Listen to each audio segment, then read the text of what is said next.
Hello नमस्कार, स्वागत है आपका। और जल्दी से कृपया क्लास को ज्वाइन कर लीजिए। तो सभी को स्वागत है एक बार पुनः। हम औद्योगिक क्रांति की है वो बात कर रहे थे।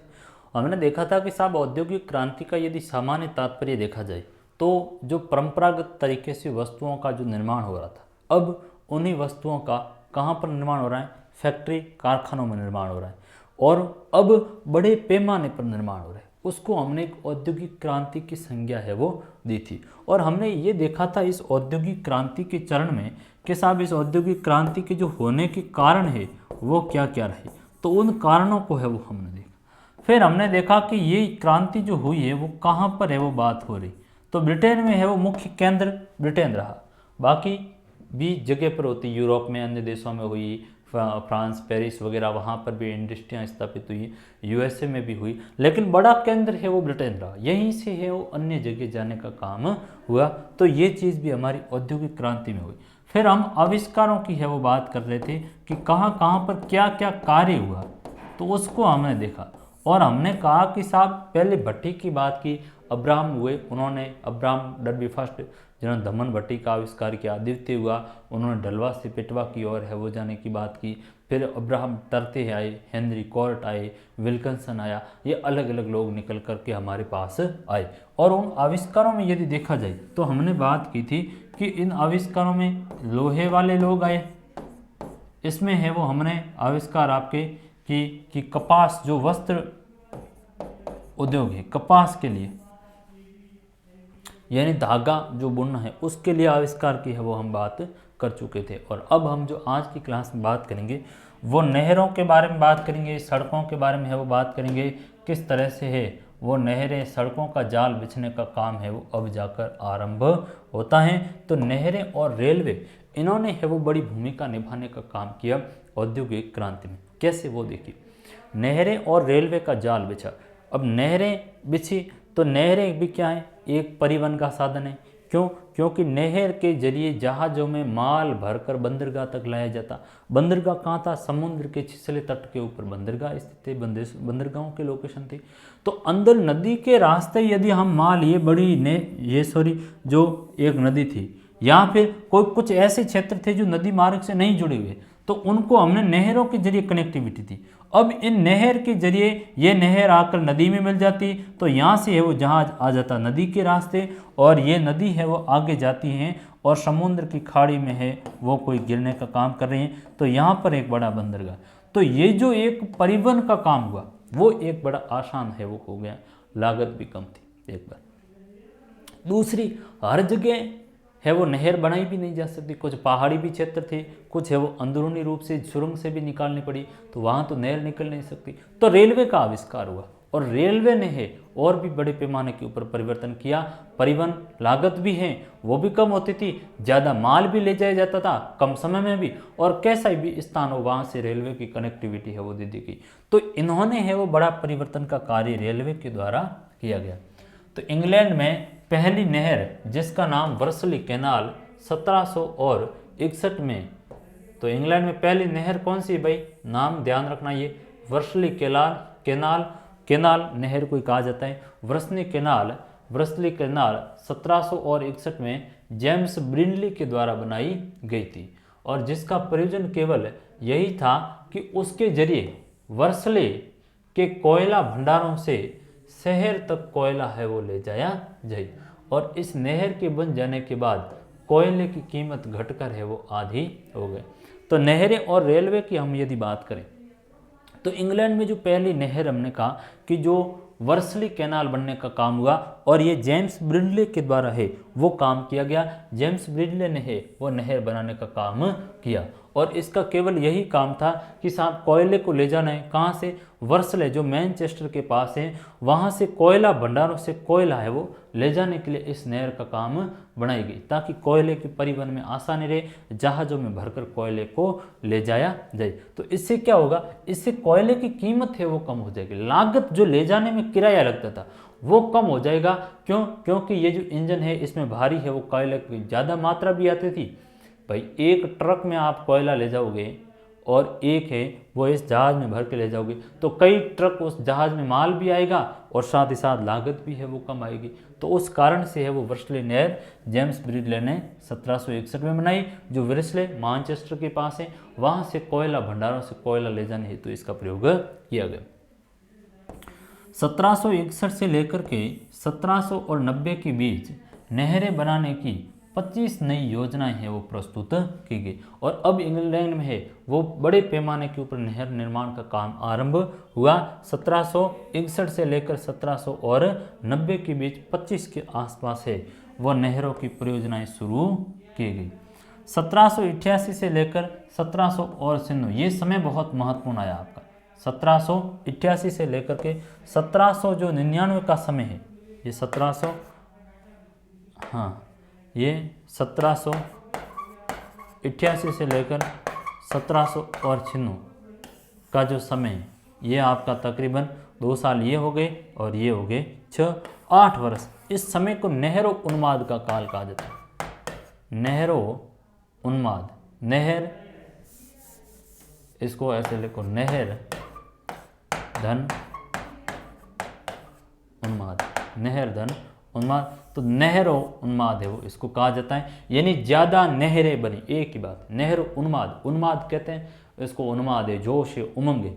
तो नहरें बनने का, उमंग का मतलब ये हुआ कि इस समय ज़्यादा नहरें बनी, 25 के आसपास नहरों की परियोजनाएं शुरू की गई। तो 1788 से जो 1796 का समय है, इसको नेहरू उन्माद का समय है वो कहा जाता है, जिस समय है वो ज़्यादा नहरें बनने का काम प्रारंभ हुआ। तो 1788 से 96 तक की अवधि नेहरू उन्माद, कैनाल मैनिया के नाम से भी है वो पुकारे जाने वाली, इस अवधि में 46 नई परियोजनाएं और भी हाथ में ली गई, और 60 वर्षों में अनेक नहरें हैं वो बनाई गई, जिनकी कुल लंबाई है वो 4000 मील से भी अधिक थी। तो हमने कहा था कि 1760 से 90 के बीच में हमने 25 नई परियोजनाएं हैं वो शुरू की थी, 1760 से बीच।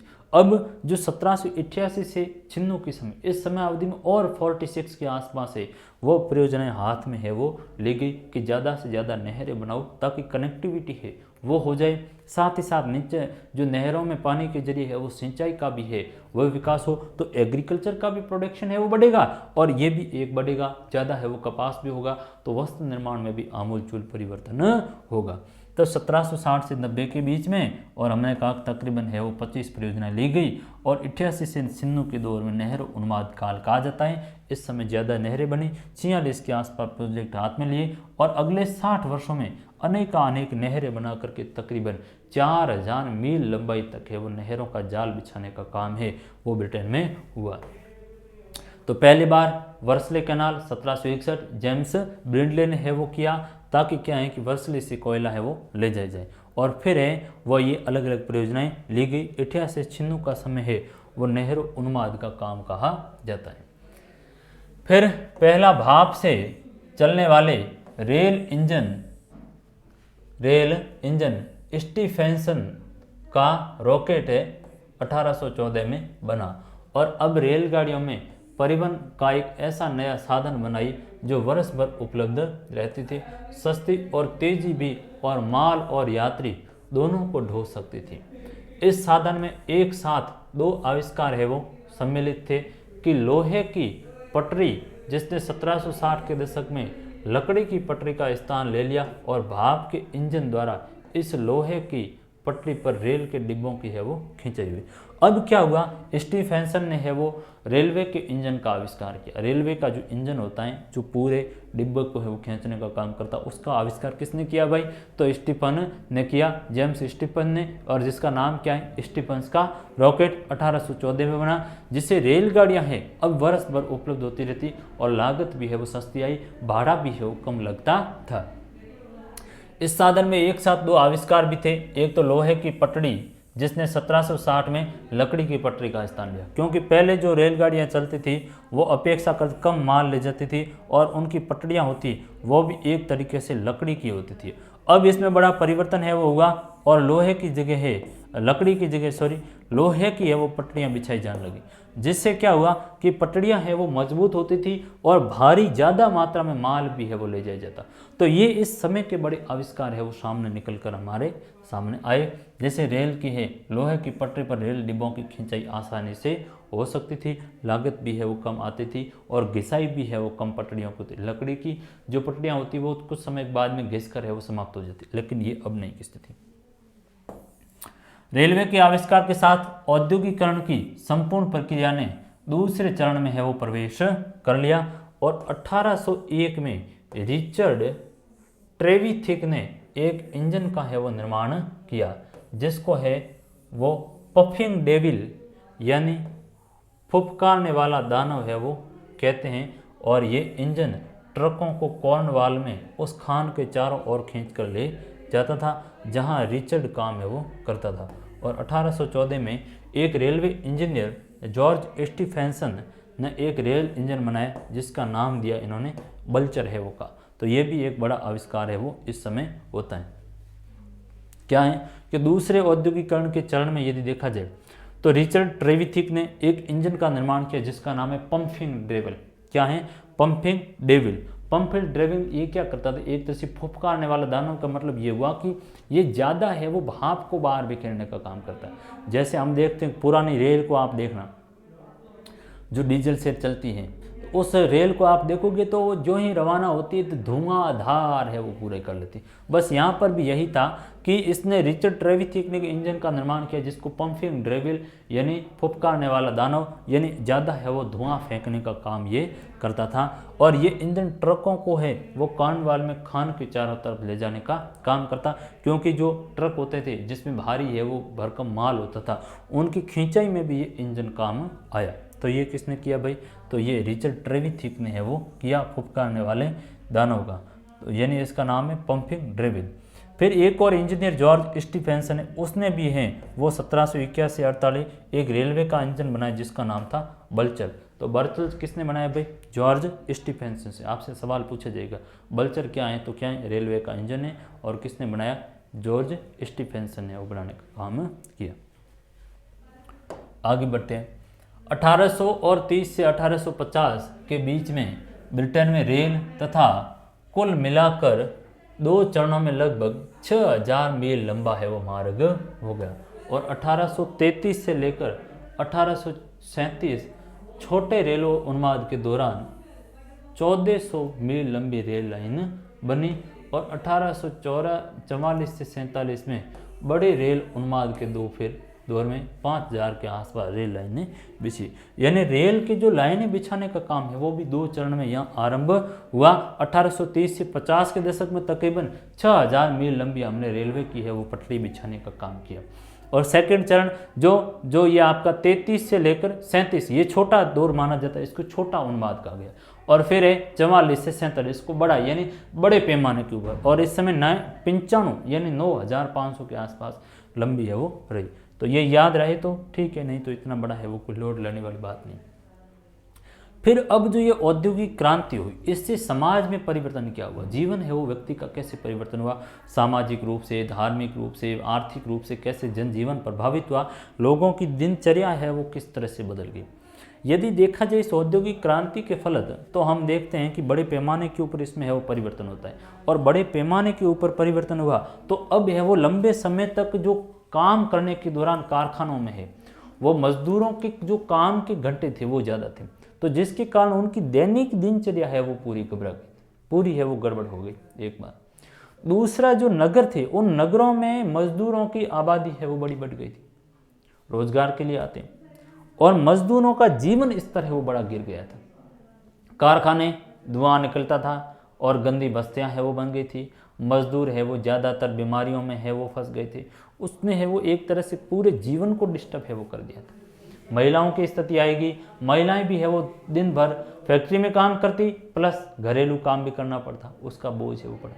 बच्चों के ऊपर भी स्थिति है वो खराब हुई कि बच्चों की स्थिति इस कदर है वो खराब हुई कि बच्चे को भी है वो ज़्यादा काम में लगा दिया गया, तो जिससे भी है वो स्थिति और भी जा करके जिन बच्चों को स्कूल जाना चाहिए वे अब कारखानों में है वो काम कर रहे। कभी कभी तो इस तरह से बच्चे इन जो लोहे की जो फैक्ट्री थी या जो लोहा तैयार होता था वहाँ बच्चे कभी कभी है वो भट्टियों में तक गिर कर है वो जल गए। लंबे समय तक है बच्चों को 6-6 8-8 घंटे बच्चों से काम लिया जितने। तो एक जीवन को बड़ा इसने डिस्टर्ब है वो किया नकारात्मक रूप से देखा जाए तो।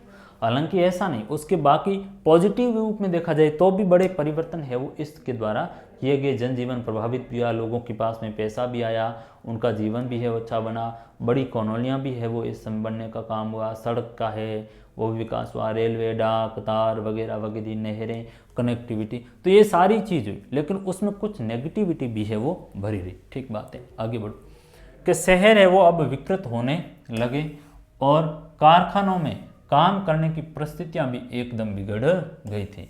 इंग्लैंड में 50,000 से अधिक की आबादी वाले नगरों की संख्या भी है वो 1750 में 2 थी, जो बढ़ते बढ़ते 1850 में 29 है वो हो गए थे। और आबादी में जिस रफ्तार से बढ़ोतरी हुई उस रफ्तार से रहन सहन और अन्य साधनों में वृद्धि नहीं हुई। तो कहा गया कि पहले प्रारंभ में तकरीबन 2 बड़े नगर थे, लेकिन अब 1850 आते आते 29 बड़े नगर स्थापित हुए और जनसंख्या दिन तेज रफ्तार से बढ़ रही और भारी भरकम जनसंख्या के रहने के लिए है वो अब जगह का भी एक तरीके से अभाव होना शुरू हुआ, जगह भी है वो कम हुई। तो ये एक स्थिति है वो यहाँ पर निकल कर आई। कॉल ब्रुकडेल ने बढ़ई और अन्य कामगारों के लिए 1783 में कंपनी द्वारा बनाए गए आवास और बाईं और डर्बी परिवार के बंगले विलियम वेस्टलैंड द्वारा। तो ये डर्बी परिवार के बंगले, तो ये आर्थिक जीवन प्रभावित भी हुआ। मैंने कहा कि 2 तरह के लोग हैं वो निकल कर आए, शक्तिशाली वर्ग भी बना जिनके पास भारी भरकम पैसा था, तो बड़े बड़े बंगले हैं वो उन लोगों ने बनाने शुरू है वो एक तरीके से कर दिए थे। तो ये भी एक स्थिति यहाँ रही। आगे मजदूरों की स्थिति भी बड़ी खराब हुई। तो 1842 में किए गए एक सर्वेक्षण से पता चला कि वेतनभोगी मजदूर यानी कामगारों की जीवन की औसत अवधि शहर में रहने वाले अन्य किसी भी सामाजिक समूह के जीवन काल से बहुत ही कम थी और बर्मिंघम में 15 वर्ष और मैनचेस्टर में 17 वर्ष, डर्बी में 21 वर्ष। ये एक गंभीर स्थिति है। इस स्थिति के ऊपर गौर करो, समाज में क्या परिवर्तन हुए। तो मजदूरों के ऊपर बड़ा है वो व्यापक परिवर्तन हुआ, औसत जीवन भी उनका है वो बदल गया कि एक मजदूर है फैक्ट्री कारखाने में काम करने के बाद में 15-17 वर्ष से ज़्यादा जी नहीं रहा। क्यों नहीं जी रहा? नहीं जीने का कारण ये निकल कर आया कि एक तो उनकी जीवन की दिनचर्या पूरी बिगड़ गई। सुबह 8 बजे से शाम को है वो 8 बजे तक मजदूर को आप कारखाने में काम पर लगा करके उसको वेतन, एक कुशल मजदूर के बजाय उसको एक वेतन भी कम मिल रहा है, चिकित्सकीय कोई सुविधाएं नहीं है और वह शहर की जो भीड़ भाड़ का जो क्षेत्र है उसके रहने के जो आवास हैं उनकी भी स्थिति है वो बड़ी खराब है।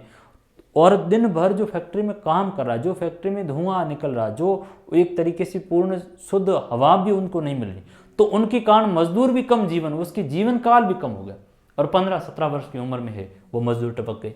तो ये एक स्थिति सबसे गंभीर आई समाज में। बर्मिंघम में एक मजदूर औसत 15 वर्ष ही जीवन जी पाता है, मैनचेस्टर में 17 वर्ष ही जी पा रहा और डर्बी में 21 वर्ष ही जी पा रहा। तो ये मजदूरों के जीवन को पूरी तरीके से औद्योगिक क्रांति ने है वो प्रभावित करने का काम किया और मजदूर है वो मौत के मुंह में है वो जाने के काम हुए, क्योंकि उनका पूरा दिनचर्या है वो डिस्टर्ब हो गई। ज़्यादा समय तक उनको काम में लिया जाता, कम समय तक वे अपने आप को है वो रेस्ट दे पाते थे और इतनी है वो चीज़ उनकी आपूर्ति नहीं हो पाई। ये एक स्थिति खराब है। फिर औरतें और बच्चों का भी है वो औद्योगिकरण ने है वो एक तरीके से बड़ा इफेक्ट इन औरतों के ऊपर भी पड़ा कि महिलाओं को घर के काम के अलावा दिन भर कारखानों में भी काम करना पड़ता। और बच्चों की स्थिति भी मैंने आपको बताई है। देखो क्या कह रहे हैं। औद्योगिक क्रांति एक ऐसा समय था जब औरतों और बच्चों को काम करने के तरीकों में महत्वपूर्ण परिवर्तन आए। ग्रामीण गरीबों के बच्चे हमेशा घर में या खेत में अपने माता पिता या संबंधियों की निगरानी में तरह तरह के काम किया करते थे। समय दिन या मौसम के अनुसार बदलते रहते थे। इस प्रकार गांवों में भी औरतें खेत के काम में सक्रिय रूप से हिस्सा लेती थी। वे पशुओं का पालन पोषण करती थी, लकड़ियां इकट्ठा करती थी और अपने घर में चरखे चलाकर है वो सूत काटने का काम भी है वो करती थी। तो ये औद्योगिक क्रांति से पूर्व की स्थिति की भी है वो बात की गई कि पहले स्थिति अच्छी थी, खेतों में और घर का काम तक सीमित थी। अब खेतों में काम करना, घर का काम करना, और उसके बाद में आप है वो काम के ऊपर भी जाओ। तो स्त्रियों और बच्चों को लंकाशायर या यार्कशायर के नगरों में सूती कपड़ा उद्योग में बड़ी संख्या में काम पर लगाया गया। रेशम, फीते बनाने और बुनने के उद्योग धंधों में और बर्मिंघम के धातु उद्योग में औरतों को है वो अधिकतर नौकरी दी जाती थी। कपास काटने की जेनी जैसी मशीनों को तो कुछ इस तरह भी बनाई गई थी कि उनमें बच्चे ही अपनी फुर्तीली उंगलियों और छोटे से कद काटे के कारण आसानी से काम करें। तो ये एक स्थिति यहाँ पर भी आई कि महिलाओं और बच्चों को कारखानों में लगाया गया और कहा गया है कि किस तरीके से जो बर्मिंघम में है वो औरतों के साथ साथ बच्चों को भी है वो काम में ऊपर लगाया गया, और जो विशेषकर कताई बुनाई वाले काम में कि बच्चे हैं वो फुर्तीले होते हैं और जल्दी से काम को कर लेते हैं। धागे कताई बुताई में कनाई जो कताई और बुनाई में है वो इतना बोझ तो होता नहीं है, तो बच्चा आसानी से है वो जल्दी से धागे को लेकर समेटने का काम कर सकते हैं। तो इसलिए है वो काम में लगाया गया, लेकिन इससे बच्चों का जीवन पूरा है वो डिस्टर्ब इन्होंने कर दिया था। बर्मिंघम की गिल्ट बटन फैक्ट्री में काम करती एक महिला 1850 का एक चित्र है कि बटनों के निर्माण में व्यापार में काम करने वाले कुल मजदूर में 2/3 मजदूर स्त्रियां और बच्चे थे। मर्दों को प्रति सप्ताह 25 शिलिंग मजदूरी मिलती थी, जबकि उतने घंटे काम करने के लिए बच्चों को सिर्फ 1 शिलिंग यानी 7 शिलिंग के आसपास मजदूरी मिलती थी। तो ये बटन जो बनाने का काम है वो होता था कि किस तरह से वो भट्टी में जो एक तरह से तैयार करने का काम है वो एक महिला कर रही। तो कहा गया है कि जो बच्चे और महिलाएं इनको ज़्यादातर जो बटन बनाने के काम में भी है वो लगाया गया था। ये भी एक स्थिति बनाने का काम किया। ब्रिटेन के निबंधकार और उपन्यासकार का एक उल्लेख दिया हुआ है जिन्होंने इसका उल्लेख किया है बच्चों और महिलाओं के जीवन को। ब्रिटेन के निबंधकार और उपन्यासकार H.D.H. लॉरेंस ने डिकेंस के 70 साल बाद कोयला क्षेत्र में स्थित एक गांव में आए ऐसे परिवर्तन का इस प्रकार से वर्णन किया जिससे उन्होंने स्वयं अनुभव है वो नहीं किया, लेकिन इसके बारे में उन्होंने अपने बड़े बुजुर्गों से सुना था कि ईस्टवुड में 19वीं सदी की शुरुआत में अवश्य एक छोटा गांव रहा होगा जहाँ छोटी छोटी है वो झोंपड़ियाँ थी और खान मजदूर है वो 4 कमरों वाले छोटे घरों की छिटपुट कतार थी और पुराने गांव के मालिक की आवाज़ थी। तो इसमें ज़्यादा है वो कुछ नहीं है, लेकिन फिर भी मैं पढ़ लेता हूँ ताकि ठीक रहेगा। लेकिन 1850 के आसपास किसी समय कंपनी ने बड़ा सेफ्ट है वो लगाया होगा और औद्योगिक कोयला खाने की पहली वास्तविक मशीन भी लगाई। मजदूरों के छोटे रहने के घर, छोटे छोटे घरों की कतारें भी गिरा दी। फिर नॉटिंघम रोड के साथ छोटी दुकानें भी खुली। नीचे ढलान में कंपनी ने कुछ इमारतें बनाई जिन्हें आज नई इमारतें कहा जाता है। भट्टी काली गली में खुलने वाले छोटे छोटे कमरों की कतार जिसकी पीठ चौकोर निर्जन स्थान बेकरों के बाड़े की तरह बंद, बड़ा अजीब सा है वो लगता है। तो एक जीवन को यहाँ पर बताने का काम किया। ये जो एक दृश्य बताया गया गांव का, जो उपन्यासकार D.H. लॉरेंस ने है वो कहा गया है कि साहब डिकेंस के 70 साल बाद में मैं वहाँ पर गया और एक गाँव का है वो दृश्य बताया। तो किस तरीके से परंपरागत रूप में लोग रहते थे, लेकिन औद्योगिक क्रांति के दौरान है वो उनके मकानों को गिराया गया। वहाँ पर है वो बस्तियों को साफ करके वहाँ दुकानें है वो बनाने का काम किया गया और अब हैं वे दुकानों के साथ में आप है वो उनके पीछे छोटे छोटे घर बना दिए गए। तो फिर वो जाकर के एक स्थिति को बताया किस तरह से वो मकान गलियों में खुलते थे और लोग एक तरीके से खुला वातावरण नाम की कोई चीज़ थी ही नहीं। तो बाद में जाकर के लोगों का जीवन डिस्टर्ब है वो इससे जाकर के औद्योगिकरण के कारण हुआ। दुकानें बनी, भीड़ भाड़ का केंद्र बन गया, लोगों को है वो वहाँ पर ही मजदूरों को, दुकानदारों को है वो रहना पड़ता था। तो जिसके कारण उनको एक शुद्ध साफ जो आबो हवा है वो उस एनवायरनमेंट में नहीं मिली, भीड़ भाड़ का क्षेत्र बन गया। तो ये एक स्थिति है वो इतिहासकार ने, उपन्यासकार ने है वो बताने का प्रयत्न किया है। आगे बात करते हैं विरोध और आंदोलन। यानी जो ये औद्योगिक क्रांति हुई, इस औद्योगिक क्रांति का कुछ लोगों ने विरोध भी किया कि जिस पैमाने के ऊपर है वो वस्तुओं का उत्पादन वगैरह हो रहा है उससे मानव जीवन बड़ा प्रभावित हुआ है।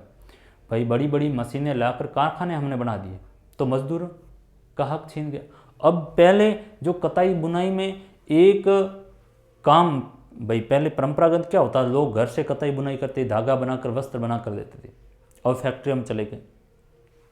पहले जो एक मशीन दिन में काम कर रही वो उतना रोजगार पहले 20 लोगों को मिलता था, और अब उस मशीन के ऊपर एक व्यक्ति काम कर रहा है, तब 19 लोगों का तो जीवन ही बर्बाद कर दिया आप लोगों ने। तो वो इसके कारण है वो लोगों ने विरोध किया कि मशीनीकरण इतने बड़े पैमाने पर नहीं करना चाहिए कि मूल जो लोगों को रोजगार मिले वो भी है वो समाप्त हो जाए, उनका जनजीवन समाप्त हो जाए, और जो काम के जो तरीके हैं वो भी चेंज किया जाए। ऐसा नहीं मजदूर को 8 बजे से शाम के 8 बजे तक आपने कारखाने में वो पकड़ कर रख लिया। महिलाएं हैं वो खेती का घर का काम के साथ साथ कारखाने का है वो काम कर रही है। तो इसका क्या मतलब हुआ, आपने 6 से 8 घंटे की उसकी काम की समय अवधि बढ़ा दी, तो उसके विरोध में है वो फिर आंदोलन का बड़ा बखेड़ा होता है। देखो क्या हो रहा है। औद्योगिकरण के प्रारंभिक दशकों का समय वही था जब फ्रांसीसी क्रांति 1789 से 94 के द्वारा अद्भुत नए नए राजनीतिक विचारों का प्रचार प्रसार हो रहा था। स्वतंत्रता, समानता और भ्रातृत्व है वो स्थापित करके आंदोलन ने यह दिखा दिया कि सामूहिक जन आंदोलन चलाना अब संभव नहीं है, और इसने 1790 के दशक की फ्रांसीसी संसदीय सभाओं जैसी लोकतांत्रिक संस्थाएं हैं वो बनाई जा सकती थी, और रोटी जैसी आवश्यक वस्तुओं की कीमती को नियंत्रित करके युद्ध की कठिनाइयों को भी रोका जाता था। इंग्लैंड में फैक्ट्रियों में काम करने की कठोर परिस्थितियों के विरुद्ध राजनीतिक विरोध है वो बढ़ता रहा, और श्रमजीवी हैं वो लोग मताधिकार प्राप्त करने के लिए आंदोलन कर रहे थे। तो ये एक औद्योगिकरण की स्थिति है वो दिखाई कि किस तरह से फ्रांस में 1789 में फ्रांसीसी क्रांति हुई थी, और फ्रांसीसी क्रांति हुई तो इन्होंने 3 बातें कही थी कि हमें स्वतंत्रता चाहिए, हमें समानता चाहिए, और हमें भाईचारा है वो चाहिए। स्वतंत्रता, समानता और भाईचारा, भ्रातृत्व के नारे के साथ फ्रांसीसी क्रांति हुई, और फिर जो लुई 16 था उसको पद से हटाया गया और वहाँ पर लोकतंत्र स्थापित करने का काम हुआ। तो एक चीज़ तो यहीं पर भी है वो निकल कर आई कि 1750 से लेकर के हम 1850 के दौर में देख रहे थे, तो औद्योगिक क्रांति ने लोगों का जीवन डिस्टर्ब किया, तो फिर लोग है वो खड़े हुए और व्यवस्थाओं से भी है वो हटकर विरोध में खड़े हुए। तो ये तो बेसिक रूप से शुद्ध राजनीतिक क्रांति थी, लेकिन कहीं ना कहीं औद्योगिक क्रांति के विचारों ने भी है वो इसको प्रभावित करने का काम है वो एक तरीके से किया। और फिर ब्रिटेन की भी बात है वो हुई कि ब्रिटेन में भी है वो फिर आंदोलन होना शुरू हुआ, और उसमें एक तरीके से जो काम करने की कठोर परिस्थितियां थी, मैंने कहा कि लंबे समय तक मजदूरों को छुट्टी नहीं मिलती थी, उनको है वो चिकित्सा मेडिकल जैसी कोई सुविधा नहीं मिलती थी। आपने मजदूर को मशीन बनाकर है वो सुबह 8 बजे से शाम को 10 बजे तक है वो डाल दिया, अब वह मजदूर उसी चक्कर में पिसता रह रहा है, तो उससे जीवन को काल ही उसका समाप्त हो रहा है। तो उसके कारण है वो मजदूरों ने एक तो हड़ताल करनी शुरू कर दी जगह जगह, और फिर मताधिकार मांगा कि जिस फैक्ट्री कारखाने में हम काम कर रहे हैं वहाँ पर हमारा खुद का यूनियन हो मजदूरों का, और हमें वोट देने का हक हो। इस तरह की मांग है वो जाकर आगे उठी, और फिर है वो बड़े पैमाने के ऊपर है वो परिवर्तन के काम हुआ। तो ये एक औद्योगिक क्रांति ने जीवन को प्रभावित किया। इंग्लैंड का फ्रांस के साथ लंबे अरसे 1792 से 1815 तक युद्ध भी चलता रहा। कब से कब? 1792 से 1815। कौन झगड़ रहे हैं भाई? इंग्लैंड और फ्रांस से भी झगड़ रहे। इंग्लैंड और यूरोप के बीच चलने वाला व्यापार भी तकरीबन है वो छिन्न भिन्न हो गया, समाप्त हो गया। फैक्ट्रियों को मजबूरन बंद करना पड़ा, बेरोजगारी में बढ़ोतरी हुई, और रोटी और मांस जैसी आवश्यक खाद्य पदार्थों के स्तर भी है वो एक तरीके से बढ़ गया। तो ये एक स्थिति यहाँ पर भी जाकर है वो गंभीर निकल कर हमारे सामने आई। तो ये भी एक स्थिति रही कि इंग्लैंड और फ्रांस के बीच में है वो लंबी समयावधि 1792 से लेकर 1815 तक, इस समय अवधि में है वो युद्ध रहा, जिसके कारण फैक्ट्रियों में है वो काम सारा का सारा बर्बाद हो गया, उद्योग धंधे चौपट हो गए। रोटी मांस जैसे जो आवश्यक खाद्य पदार्थ हैं उनकी भी औसत मजदूरी उनकी भी है वो कीमतें बढ़ गई, तो मजदूरी का स्तर भी है वो एक तरीके से ज़्यादा बढ़ गया। तो एक महंगाई की स्थिति है वो आ गई। भाई सीधी बात है, जब प्रोडक्शन नहीं होगा तो महंगाई तो बढ़ेगी, उत्पादन हुआ ही नहीं, कारखाने बंद पड़े, तो फिर क्या होगा? और सरकारें युद्ध की उलझ गई, एक यह स्थिति। फिर ब्रिटेन की संसद ने 1795 में 2 जुड़वा अधिनियम पारित किए, और जिसके अंतर्गत लोगों को भाषण या लेखन के द्वारा सम्राट, संविधान या सरकार के विरुद्ध घृणा या अपमान करने के लिए उकसाना अवैध घोषित कर दिया गया, और 50 से है वो अधिक लोगों की अनाधिकृत सार्वजनिक बैठकों पर भी रोक लगा दी गई।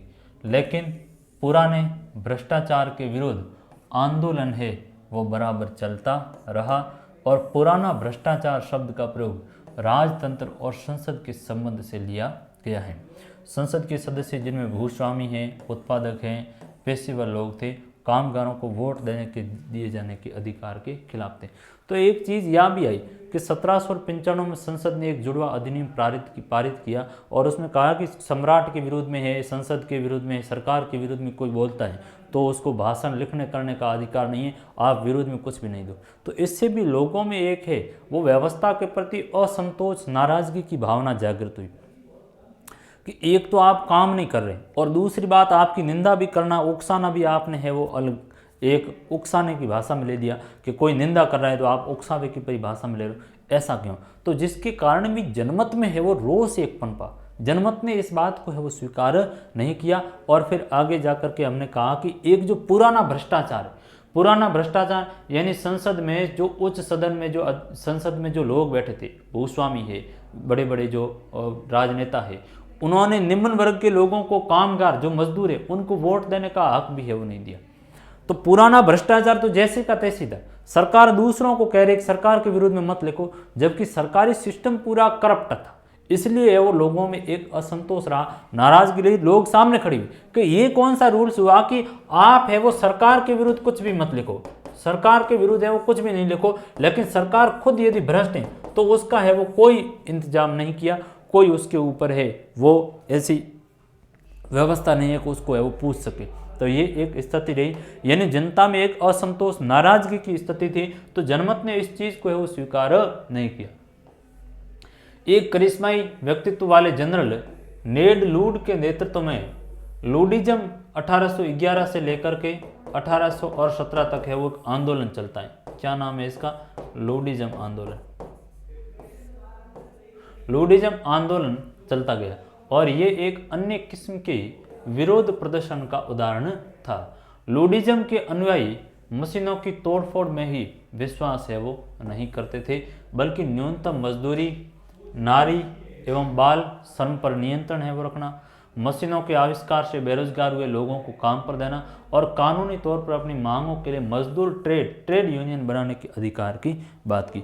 तो लूडिज्म जो एक आंदोलन चला, लूडिज्म जो मूवमेंट चला, उसने भी एक तरीके से वो काफ़ी प्रभावित करने का काम किया। और लूडिज्म जो आंदोलन 11 से 17 तक चला, ये जनरल लेड के नेतृत्व में है, वो लुड के नेतृत्व में चला। और इन्होंने कहा कि महिलाओं और बच्चों को है वो उनके काम है वो आप तय कीजिए, महिलाओं के काम। और बच्चों को इस समय है वो कारखाना में नहीं लगाने, इस समय बच्चों को है वो संस्थाओं, विद्यालय, स्कूलों की तरफ है वो मोड़ा जाए, ताकि उनकी बुनियादी शिक्षा व्यवस्था करनी चाहिए। और साथ ही साथ मजदूरों के लिए भी बात की गई कि जो लोग ज़्यादा मशीनों के कारण है वो लोग बेरोजगार हुए, उनको रोजगार नहीं मिला, उन लोगों को आप रोजगार है वो दीजिए। और साथ ही साथ मजदूर यूनियन बनाई जाए, ट्रेड यूनियन बनाई जाए, ताकि मजदूर मिल मालिकों की है वो एक तरीके से उनकी है वो तानाशाही नहीं चले, और मजदूर ट्रेड यूनियन है वो एक काम करेंगे मजदूरों के हितों के लिए। ये बातें लेकर के एक मूवमेंट है वो लुड के नेतृत्व में चलने का काम किया, जिसको लुडिज्म आंदोलन है वो कहा जाता है। और लुडिज्म आंदोलन ने है वो एक तरीके से औद्योगिक क्रांति में है वो काफ़ी प्रभावित करने का काम किया। इसको भी है वो एक तरीके से व्यवस्थाएं ठप हुई, क्योंकि मजदूर हड़तालों पर चले गए, कारखानों में का काम ठप हो गया, महिलाओं ने है वो काम पर आना बंद कर दिया, बच्चों ने है वो काम पर आना कर दिया। तो ये भी एक स्थिति है वो रही थी। फिर अब बात को हम थोड़ा और तर्क की कसौटी के ऊपर कसेंगे कि साहब औद्योगिक क्रांति के तर्क है वो देंगे, पक्ष और विपक्ष में तर्क वितर्क करेंगे कि क्या औद्योगिक क्रांति सही थी, क्या औद्योगिक क्रांति वास्तव में है वो परिवर्तन किया। औद्योगिक क्रांति तो ठीक है, लेकिन औद्योगिक क्रांति ने फिर समाज को प्रभावित किया, वो वाली बात काफ़ी महत्वपूर्ण रही। उस चीज़ को भी तर्क वितर्क की कसौटी के ऊपर दिए, यानी दो ही पक्षों को हम इसमें देखेंगे, अच्छाई और बुराई। तो 1970 के दशक के इतिहासकार औद्योगिक क्रांति शब्द का प्रयोग ब्रिटेन में 1780 के दशक से 1820 के दशक के बीच हुए औद्योगिक विकास व विस्तारों के लिए करते थे, लेकिन उसके बाद के शब्द के प्रयोग को चुनौती भी दी गई। तो एक चीज़ ये भी आई कि यह जो समय 1780 से लेकर के 1820 तक का, इसको 1970 तक के इतिहासकार तो औद्योगिक क्रांति शब्द का प्रयोग करते, लेकिन बाद के इतिहासकार ने इसको चुनौती दी, कहा कि औद्योगिक क्रांति आप इसको मत कहिए, क्रांति का तो मतलब होता है आमूल चूल परिवर्तन, लेकिन इसने उद्योग ने है वो एक तरीके से नागरिकों के जीवन में कोई बड़ा परिवर्तन नहीं किया। लोग है वो बेरोजगार हुए हैं तो क्या परिवर्तन हुआ, लोगों के मजदूरों का जीवन काल कम हो गया तो क्या परिवर्तन किया, महिलाओं के बच्चों के हक है वो छीन लिए तो क्या परिवर्तन हुआ। तो इसलिए औद्योगिक क्रांति है वो शब्द कहने से बाद के इतिहासकारों ने प्रश्न चिन्ह है वो खड़े किए।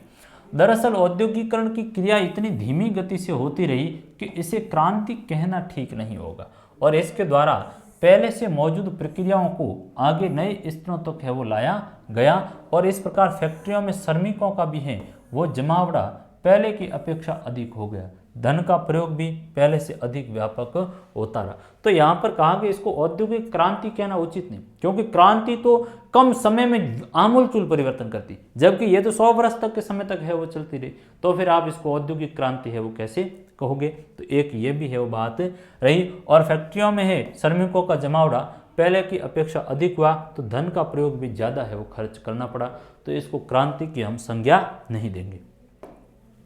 क्या बात है कि इसको हम क्रांति नहीं कहेंगे, ये विकास जरूर था लेकिन क्रांति इसको नहीं कहा जा सकता, क्योंकि इसना आमूलचूल परिवर्तन नहीं हुआ।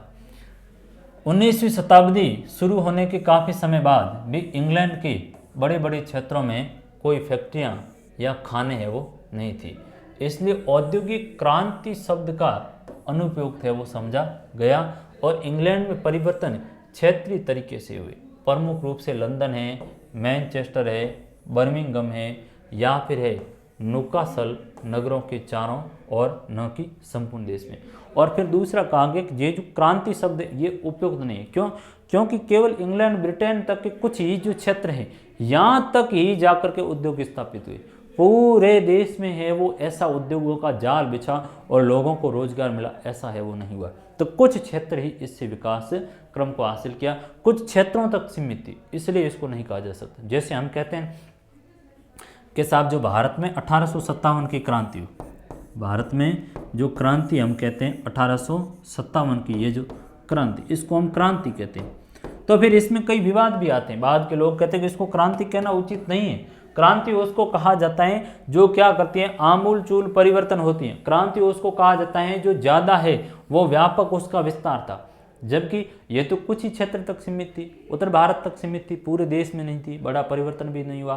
क्रांति का जो नेतृत्व कर रहा बहादुर शाह जफर, उसको खुद को भी कुछ याद नहीं है कि किस काम से। बाद में तो इस कदर भुलक्कड़ भी हो गए थे कि अंग्रेजों को पूछा बहादुर शाह जफर ने कि मुझे यहाँ पर क्यों बिठाया, तो महाराज आपने 1857 में क्रांति की थी, आपको याद है। कैसी क्रांति, मुझे नहीं आइडिया।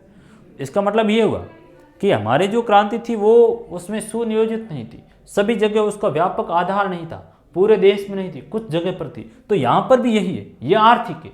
और यहाँ कहा गया है कि कुछ शहरों तक सीमित थी। आप देखोगे कि ये परिवर्तन लंदन, मैनचेस्टर, बर्मिंघम और न्यूकासावल के नगरों के चारों ओर है, नहीं कि पूरे देश में इसका विस्तार है वो नहीं हुआ। इस कारण इसको क्रांति नहीं कहा जा सकता। क्रांति के साथ प्रयुक्त औद्योगिक शब्द अर्थ की दृष्टि से बहुत सीमित थे, और इस दौरान जो रूपांतरण हुआ वह आर्थिक और औद्योगिक क्षेत्रों तक ही सीमित नहीं रहा, बल्कि उसका विस्तार उन क्षेत्रों से परे समाज के भीतर भी हुआ, और इसके फलस्वरूप दो वर्गों को प्रधानता मिली। तो पहला वर्ग था बुजुर्गा वर्ग यानी मध्यम वर्ग, और दूसरा वर्ग था जो नगरों देहाती इलाकों में है वो रहता था। दो वर्ग इस समय निकल कर आए, ये एक स्थिति है। कहा गया कि इसको औद्योगिक क्रांति कहना उचित नहीं है। औद्योगिक मत को केवल उद्योग तक सीमित नहीं था, इसने दूसरे जीवन क्षेत्र को भी प्रभावित किया, और उसमें गांवों को प्रभावित किया। गांव के गांव खाली होकर शहरों में बसने शुरू हो गए, रोजगार के लिए मजदूर आए, तो शहरों में भी है वो भीड़ भाड़ का क्षेत्र बन गया, और मजदूरों का जो रहन सहन का स्तर है वो एक तरीके से गिर गया। और साथ ही कहा कि इसके दौरान है वो दो बड़े वर्ग भी निकल कर आए। एक बड़ा वर्ग अमीर वर्ग निकल कर आया, तो वह वर्ग बुजुर्गा वर्ग की है वो एक बात की गई, अमीर वर्ग अलग, तो एक बुजुर्गा वर्ग यानी मध्यम वर्ग जो पढ़ा लिखा वर्ग है वो काम है, और दूसरा नगर और देहाती इलाकों में रहने वाला सर्वहारा वर्ग। दो इस समय है वो श्रेणी के लोग निकल कर आए। दो वर्गों का उदय भी औद्योगिक क्रांति के दौर में हुआ, तो इसने एक जीवन को प्रभावित है वो करने का काम किया पूरी तरीके से। तो उद्योग तक इसका दायरा सीमित है वो नहीं था। इन्होंने कहा कि उद्योग से भी आगे तक का दायरा था कि समाज में लोगों को इसने प्रभावित करने का काम किया। लोगों का जनजीवन है वो पूरी तरह से गड़बड़ा गया था। 1851 में लंदन में विशेष रूप से निर्मित स्फटिक प्रासाद क्रिस्टल पैलेस में ब्रिटिश उद्योग की उपलब्धियों को दर्शाने के लिए एक विशाल प्रदर्शनी का आयोजन भी किया गया और जिसे देखने के लिए दर्शकों की भारी भीड़ उमड़ रही। ब्रिटिश उद्योगों की विस्तृत अध्ययन में इतिहासकार ए मसन ने कहा कि 1850 से लेकर 1914 तक की अवधि को ऐसा काल मानने का पर्याप्त आधार है जिसमें औद्योगिक क्रांति वास्तव में अत्यंत व्यापक पैमाने पर हुई और जिसने संपूर्ण अर्थव्यवस्था और समाज की काया पलट कर दी। अन्य किसी भी परिवर्तन के मुकाबले है वो बड़ा तेजी से परिवर्तन हुआ। तो ये भी एक स्थिति आई कि ब्रिटिश इतिहासकार ए मसन ने कहा कि 1850 से 14 के समय को है वो पर्याप्त आधार है कि औद्योगिक क्रांति इस समय व्यापक और बड़े पैमाने पर माने जिसमें समाज अर्थव्यवस्था और समाज की काया पलट हुई। तो इन्होंने है वो इस कालखंड को माना 1850 से जो 1914 की अवधि को है वो औद्योगिक क्रांति के रूप में मानने का काम किसने किया? ए मसन ने किया। तो ये एक औद्योगिक क्रांति के बारे में अलग अलग है वो दृष्टिकोण निकल कर हमारे सामने आए। फिर 1851 की महान प्रदर्शनी ने सभी राष्ट्रों की औद्योगिक उपलब्धियां विशेष रूप से ब्रिटेन की उल्लेखनीय प्रगति की झांकी भी प्रस्तुत की और ये प्रदर्शनी लंदन के हाइड पार्क में स्थित क्रिस्टल पैलेस में लगाई गई। यह पैलेस विशेष रूप से इसी प्रयोजन के लिए बर्मिंघम में उत्पादित लोहे के फलकों में जड़े शीशे और चादर। तो ये बर्मिंघम शहर का एक है वो दृश्य बताया गया है कि किस तरीके से औद्योगिक क्रांति को इसने दर्शाने का काम किया। जो जो उत्पाद थे उनको एक ही जगह रख करके प्रदर्शनियाँ है वो आयोजित की गई और उसको दर्शाने का काम किया। देखो हमने ये रिवोल्यूशन किया, ये आविष्कार है वो करने का काम हुआ। तो ये एक औद्योगिक क्रांति वाला जो हमारा चैप्टर था वो हमने मोटा मोटा यहाँ पर है वो देख लिया। बड़ी बड़ी जो खाका था वो हमने आपके सामने वो खींच लिया। किस तरह से नहरों का आविष्कार हुआ, किस तरह से रेलवे का आविष्कार हुआ और किस तरीके से है वो इसने लोगों के जीवन को प्रभावित करने का काम भी है वो किया। मजदूरों, औरतों, बच्चों के जीवन को प्रभावित किया। मजदूरों को है वो हमने कहा कि जीवन काल भी है वो कम हो गया था एक तरीके से। महिलाओं की स्थिति भी है वो बड़ी ख़राब थी, घर के खेत के साथ उद्योग में काम करना पड़ता और बच्चों का जो जीवन है वो भी शेषवावस्था को इस इंडस्ट्री ने प्रभावित किया। जिन बच्चों को स्कूल भेजना चाहिए वे बच्चे कारखानों में काम करने है वो जाते हैं। फिर विरोध में आंदोलन हुआ और उसमें जनरल लुडिंग ने आंदोलन किया लुडिज्म के नाम से, जिसमें मजदूरों के हितों की बात की गई कि साहब हमें मजदूरों के लिए मजदूर ट्रेड यूनियन होने चाहिए। महिलाओं के, बच्चों के हक की है वो उन्होंने बात की। काम के घंटे तय करने की है वो बात की गई और फिर है वो करप्शन वगैरह ये चीज़ें तो रही थी। फिर कुछ इतिहासकारों ने कहा कि इसको औद्योगिक क्रांति नहीं कहा जा सकता क्योंकि क्रांति शब्द का मतलब होता है आमूलचूल परिवर्तन एक कम समय में, जबकि ये तो 100 साल तक है वो उद्योग लग रही। दूसरा, क्रांति व्यापक होती है जबकि ये व्यापक नहीं थी क्योंकि कुछ क्षेत्र तक ही सीमित रही। बर्मिंघम है, मानचेस्टर वगैरह हैं, यॉर्कशायर का क्षेत्र है, यहाँ तक ही पूरे तरीके से प्रभावित नहीं किया। फिर कुछ लोगों ने है वो ये जो मसन जैसे लोग थे उन्होंने है वो एक तरीके से 1850 से 1914 तक को समय को है वो औद्योगिक क्रांति की संज्ञा दी क्योंकि इस समय भी है वो उद्योग स्थापित हुए चले। तो इस प्रकार आज की हमारी क्लास को यहीं फिनिश करेंगे। तो जुड़े रहने के लिए बहुत बहुत धन्यवाद। आप ऐसे पढ़ते रहिए, साथ ही साथ किताब को भी हैं वो पढ़ते रहिए, नोट्स भी हैं वो थोड़े प्रिपेयर कीजिए और किताब में भी एक बार अंडरलाइन करके आप चीज़ों को पढ़िए तो और भी आपका दायरा है वो इसका विस्तृत होगा। बहुत बहुत धन्यवाद। Thank you very much.